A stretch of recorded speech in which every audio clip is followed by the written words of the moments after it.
Friends, अस्सलाम वालेकुम।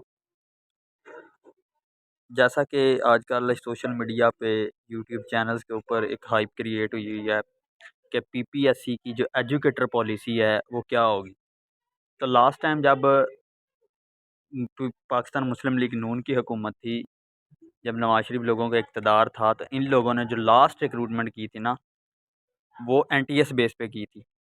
और एनटीएस बेस पे होने की वजह से बहुत से ऐसे लोग थे जिनसे टेस्ट क्लियर भी नहीं होता था, लेकिन वो एनटीएस की वजह से सारे अल्लाह ताला ने उनको रोज़गार दे दिया। अब जो करंट सिनेरियो में जो लास्ट भर्ती हुई है डॉक्टर मुराद राज साहब के दौर में, उसमें सिर्फ 2 जगह पे भर्ती की गई है जहाँ पे रिक्वायर्ड टीचर्स की तादाद बहुत ज़्यादा कम थी।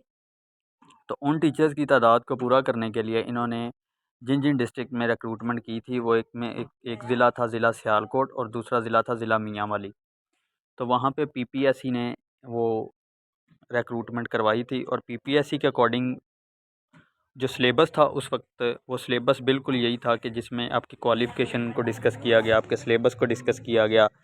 ईएससी साइंस की पोस्ट के लिए, एससी एससी साइंस की पोस्ट के लिए, एसएसई की पोस्ट के लिए।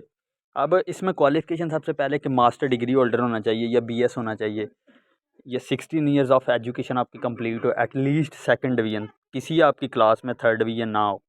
Physics, chemistry, botany, zoology, mathematics और रेलिवेंट ब्रांचेस जो किसी भी रिकॉग्नाइज्ड यूनिवर्सिटी से आपने की हैं, तो वो आपके पास होनी चाहिए। इसके बाद है प्रोफेशनल क्वालिफ़िकेशन। प्रोफेशनल क्वालिफ़िकेशन में आपके पास बीएड हो, एमएड हो, बीएस एड हो या एमएस एड हो, ADE will be considered as professional qualification. Associate degree in education, ADE का अब्रीविएशन जो है एसोसिएट डिग्री इन एजुकेशन। तो आपकी, मैं फिर वही बात रिपीट कर रहा हूँ कि जो आपकी डिग्री हो वो किसी भी रिकॉग्नाइज्ड यूनिवर्सिटी से, हायर एजुकेशन कमीशन से अप्रूव्ड हो। अब जो रिक्रूटमेंट हुई थी डॉक्टर मुराद राज साहब के दौर में पीपीएससी के थ्रू, तो उसके अकॉर्डिंग जो सिलेबस था रिटन टेस्ट का, वो एक paper MCQs type written test लिया गया था 100 मार्क्स का, और उसकी जो ड्यूरेशन थी वो 90 मिनट थी, मतलब 1.5 घंटा। अब क्वालिफिकेशन के अंदर ज़ाहिर सी बात है, 100 नंबर का आपके पास पेपर है, तो उसमें जो क्वेश्चन पूछे गए थे वो आपके सब्जेक्ट रिलेटेड पूछे गए थे। मतलब मेरा मास्टर अगर केमिस्ट्री में है या बॉटनी में है या ज़ूलॉजी में है, तो इसमें से जो 50% सिलेबस है वो आपका सब्जेक्ट में से पूछा जाएगा, आपका जो सिलेबस है। और जो जनरल नॉलेज है, वो जनरल नॉलेज आपका 50% होगा, जिसमें आपकी पाकिस्तान स्टडी होगी, आपका करंट अफेयर होगा, इस्लामिक स्टडीज़ होगी, जियोग्राफी होगी, बेसिक मैथमेटिक्स होगी, इंग्लिश के क्वेश्चन होंगे, उर्दू होगी, एवरीडे साइंस होगी, कंप्यूटर स्टडीज़ होगी। मतलब तकरीबन 50% आपका जो सिलेबस है वो ये होगा, और 50% आपका सिलेबस जो है वो सब्जेक्ट रिलेटेड होगा। अब इसमें हमारे पास जो चीज़ें आती हैं रिटन टेस्ट के हवाले से, तो रिटन टेस्ट होने के बाद आपको प्रॉपर जो है वो किया जाता है, हायर किया जाता है। उसके बाद अगर आपका टेस्ट क्लियर हो जाता है तो फिर आपको शॉर्ट लिस्ट किया जाता है, फिर आपका इंटरव्यू हो लिया जाता है 100 नंबर का। 100 नंबर का इंटरव्यू लेने के बाद आपको वो दोबारा नॉमिनेट किया जाता है कि अगर आप सेलेक्ट हो जाते हैं तो आप जो हैं वो एजुकेटर बन जाते हैं। तो ये पीपीएससी की पॉलिसी है। इसके हवाले से जो डाटा मैंने आपके साथ शेयर करना था, वो डाटा कुछ इस तरह से है कि जो डाटा है मेरे पास, उसमें जो सबसे मोस्ट इम्पॉर्टेंट जो बुक्स यूज़ हो रही हैं, उनमें सबसे पहले जो कंबाइंड गाइड मैं एक यूज़ कर रहा हूँ, बड़े इसका 6th एडिशन है, according to the new syllabus of E and S C Pakistan के अकॉर्डिंग है ये। तो इसमें ये बुक है, इसमें आप ये देख लें कि मोहम्मद कैसर ख़ान, वली अहमद ख़ान, तो इन्होंने इसको राइट किया है। तो एमफिल एजुकेशन है ये लोग, और ये ज़ीशान वहाब है इसका राइटर, एमफिल है ये भी। तो ये एलिमेंटर स्कूल एजुकेशन डिपार्टमेंट के लिए सबसे बेस्ट बुक है।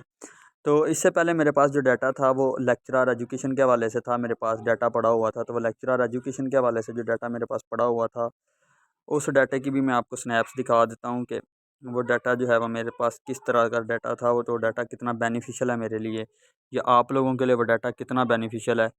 तो इसमें एक तो कंसर्न्ड लोग नहीं हैं, मतलब अपने साथ बिल्कुल भी सीरियस नहीं है कि हम लोगों ने कुछ करना है। और ऐसे लोग जो होते हैं ना, वो लोग टेस्ट के दिन ना तो दीन होता है ना दुनिया होती है। तो फिर वही हाल होता है कि अच्छा नहीं हुआ टेस्ट, सोशल मीडिया पे पोस्ट है। तो पीपीएससी की तैयारी करने का जो टाइम पीरियड है वो बेसिकली 3 से 4 महीने आपके पास प्रॉपर टाइम हो, जिसके अकॉर्डिंग आप अपना टाइम टेबल सेट करें और उसके अकॉर्डिंग आप उसकी तैयारी करें। इसमें ये कुछ बुक्स हैं जिसमें मैं आपको दिखा देता हूँ कि ये बुक्स हैं जिसमें तकरीबन हर तरह की जो इन्फॉर्मेशन आपके पास, ये अपोजिट वर्ड्स आ गए, ये कंप्यूटर के एमसीक्यूज़ आ गए, डाटा एंट्री ऑपरेटर आ गया, असिस्टेंट कंप्लीट कमिश्नर के आ गए, उसके बाद ब्रिलियंट इंटरव्यू की कैसे होना चाहिए, उसके बाद ये एफपीएससी का मटेरियल है, ये उसके बाद सक्सेस स्टोरीज़ हैं, इसके बाद एफबीआर है, उसके बाद डोगर आईक्यू टेस्ट है, उसके बाद जेडब्ल्यूटी है, ईएसई लर्निंग आ गई, 14 स्केल की बुक आ गई। तो इल्मी जनरल नॉलेज के एमसीक्यूज़ आ गया, पॉलिटिकल साइंस आ गई जेडब्ल्यूटी की।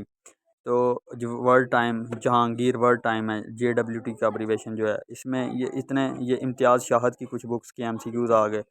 तो ये मोस्ट इम्पॉर्टेंट डाटा है जो किसी भी रिक्रूटमेंट को करने के लिए, अगर आप चाहते हैं कि आप मुस्तकबिल में एक अच्छे अर्निंग सोर्स बन सकें अपने लिए और अपने माशरे के लिए, अपने पेरेंट्स के लिए, तो आप लोग थोड़ा सा समझदारी के साथ और थोड़ा सा सीरियस होके अपने सब्जेक्ट को टाइम दें, अपने पैशन को टाइम दें। तो keep trust in Almighty Allah, do hard for a reason. तो अल्लाह पाक आपके लिए आसानियाँ पैदा करें। अल्लाह हाफिज़।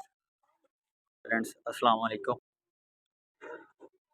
जैसा कि आजकल सोशल मीडिया पे यूट्यूब चैनल्स के ऊपर एक हाइप क्रिएट हुई हुई है कि पीपीएससी की जो एजुकेटर पॉलिसी है वो क्या होगी। तो लास्ट टाइम जब पाकिस्तान मुस्लिम लीग नून की हुकूमत थी, जब नवाज शरीफ लोगों का इक़्तिदार था, तो इन लोगों ने जो लास्ट रिक्रूटमेंट की थी ना, वो एनटीएस बेस पे की थी। और एनटीएस बेस पे होने की वजह से बहुत से ऐसे लोग थे जिनसे टेस्ट क्लियर भी नहीं होता था, लेकिन वो एनटीएस की वजह से सारे अल्लाह ताला ने उनको रोज़गार दे दिया। अब जो करंट सिनेरियो में जो लास्ट भर्ती हुई है डॉक्टर मुराद राज साहब के दौर में, उसमें सिर्फ 2 जगह पे भर्ती की गई है जहाँ पे रिक्वायर्ड टीचर्स की तादाद बहुत ज़्यादा कम थी। तो उन टीचर्स की तादाद को पूरा करने के लिए इन्होंने जिन जिन डिस्ट्रिक्ट में रिक्रूटमेंट की थी, वो एक ज़िला था, ज़िला सियालकोट, और दूसरा ज़िला था ज़िला मियांवाली।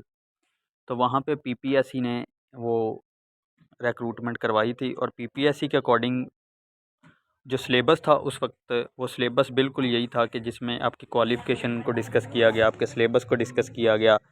ईएससी साइंस की पोस्ट के लिए, एससी साइंस की पोस्ट के लिए, एसएसई की पोस्ट के लिए। अब इसमें क्वालिफ़िकेशन सबसे पहले कि मास्टर डिग्री होल्डर होना चाहिए या बीएस होना चाहिए, ये 16 ईयर्स ऑफ एजुकेशन आपकी कंप्लीट हो, एटलीस्ट सेकंड डिवीज़न, किसी आपकी क्लास में थर्ड डिवीज़न ना हो। Physics, chemistry, botany, zoology, mathematics और रेलिवेंट ब्रांचेस जो किसी भी रिकॉग्नाइज्ड यूनिवर्सिटी से आपने की हैं, तो वो आपके पास होनी चाहिए। इसके बाद है प्रोफेशनल क्वालिफ़िकेशन। प्रोफेशनल क्वालिफ़िकेशन में आपके पास बीएड हो, एमएड हो, बीएस एड हो या एमएस एड हो, ADE will be considered as professional qualification. Associate degree in education, ADE का अब्रीविएशन जो है एसोसिएट डिग्री इन एजुकेशन। तो आपकी, मैं फिर वही बात रिपीट कर रहा हूँ कि जो आपकी डिग्री हो वो किसी भी रिकॉग्नाइज्ड यूनिवर्सिटी से, हायर एजुकेशन कमीशन से अप्रूव्ड हो। अब जो रिक्रूटमेंट हुई थी डॉक्टर मुराद राज साहब के दौर में पीपीएससी के थ्रू, तो उसके अकॉर्डिंग जो सिलेबस था रिटन टेस्ट का, वो एक paper MCQs type written test लिया गया था 100 मार्क्स का, और उसकी जो ड्यूरेशन थी वो 90 मिनट थी, मतलब 1.5 घंटा। अब क्वालिफ़िकेशन के अंदर ज़ाहिर सी बात है 100 नंबर का आपके पास पेपर है, तो उसमें जो क्वेश्चन पूछे गए थे वो आपके सब्जेक्ट रिलेटेड पूछे गए थे। मतलब मेरा मास्टर अगर केमिस्ट्री में है या बॉटनी में है या ज़ूलॉजी में है, तो इसमें से जो 50% सिलेबस है वो आपका सब्जेक्ट में से पूछा जाएगा, आपका जो सिलेबस है। और जो जनरल नॉलेज है, वो जनरल नॉलेज आपका 50% होगा, जिसमें आपकी पाकिस्तान स्टडी होगी, आपका करंट अफेयर होगा, इस्लामिक स्टडीज़ होगी, जियोग्राफी होगी, बेसिक मैथमेटिक्स होगी, इंग्लिश के क्वेश्चन होंगे, उर्दू होगी, एवरीडे साइंस होगी, कंप्यूटर स्टडीज़ होगी। मतलब तकरीबन 50% आपका जो सिलेबस है वो ये होगा, और 50% आपका सिलेबस जो है वो सब्जेक्ट रिलेटेड होगा।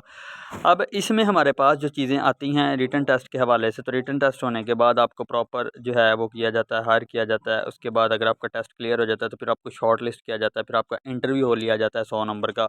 100 नंबर का इंटरव्यू लेने के बाद आपको वो दोबारा नॉमिनेट किया जाता है कि अगर आप सेलेक्ट हो जाते हैं तो आप जो हैं वो एजुकेटर बन जाते हैं। तो ये पीपीएससी की पॉलिसी है। इसके हवाले से जो डाटा मैंने आपके साथ शेयर करना था, वो डाटा कुछ इस तरह से है कि जो डाटा है मेरे पास, उसमें जो सबसे मोस्ट इम्पॉर्टेंट जो बुक्स यूज़ हो रही हैं, उनमें सबसे पहले जो कंबाइंड गाइड मैं एक यूज़ कर रहा हूँ, बड़े इसका 6th एडिशन है, according to the new syllabus of E&SC Pakistan के अकॉर्डिंग है ये।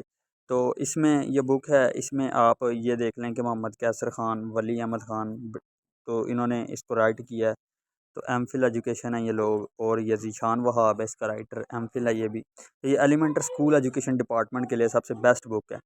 तो इससे पहले मेरे पास जो डाटा था वो लेक्चरर एजुकेशन के हवाले से था, मेरे पास डाटा पड़ा हुआ था। तो वो लेक्चरर एजुकेशन के हवाले से जो डाटा मेरे पास पड़ा हुआ था, उस डाटा की भी मैं आपको स्नैप्स दिखा देता हूँ कि वो डाटा जो है वो मेरे पास किस तरह का डाटा था, वो तो डाटा कितना बेनिफिशियल है मेरे लिए, या आप लोगों के लिए वो डाटा कितना बेनिफिशियल है। तो इसमें एक तो कंसर्न्ड लोग नहीं हैं, मतलब अपने साथ बिल्कुल भी सीरियस नहीं है कि हम लोगों ने कुछ करना है।